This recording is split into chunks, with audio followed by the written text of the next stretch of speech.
नमस्कार তোমরা সকলে কেমন আছো? আশা করি ভালো আছো। আমি সুবীর, তোমরা দেখছো Subir blog. Welcome back to my channel. অনেক দিন থেকে ঘুরতে আসবো বলে আসা হয়নি, তো আজকে কাজ ছিল না, তাই সবাই মিলে ঘুরতে চলে এলাম। এখন এসেছি লালঘাটির পাহাড়ে। এই পাহাড়টি আমাদের রুম থেকে দেখা যায়। পাহাড়ের উপরে উঠতে আমাদের 10 থেকে 15 মিনিট সময় লেগে গেছে। তোমরা চাইলে এটা করে উঠতে পারো। এটার নাম কি আমার জানা নেই, তো মাথা পিছু 100 টাকা করে নেয়। এইটা ট্যুরিস্ট পজিশন, এখানে বেশি কাপেলেরা ঘুরতে আসে। তো চারিদিকে শুধু পাথর আর পাথর। তো আমরা 3 ঘন্টা ঘুরেও পুরো পাহাড়টা ঘুরতে পারলাম না। सफर का मजा लेना है तो साथ में सामान कम रखिए, और जिंदगी का अगर मजा लेना है तो दिल में अरमान कम रखिए। इंसान को हमेशा मस्तीखोर होना चाहिए, क्योंकि सीरियस लोग तो हॉस्पिटल में भी मिलते हैं। जिसी की मस्ती जिंदा है उसी की हस्ती जिंदा है, वरना ये समझ लो फिर वो जबरदस्ती जिंदा है।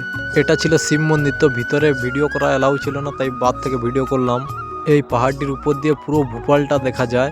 তো ভিডিওটি ভালো লাগলে লাইক শেয়ার কমেন্ট করুন। দেখা হচ্ছে পরবর্তী ভিডিওতে। নমস্কার।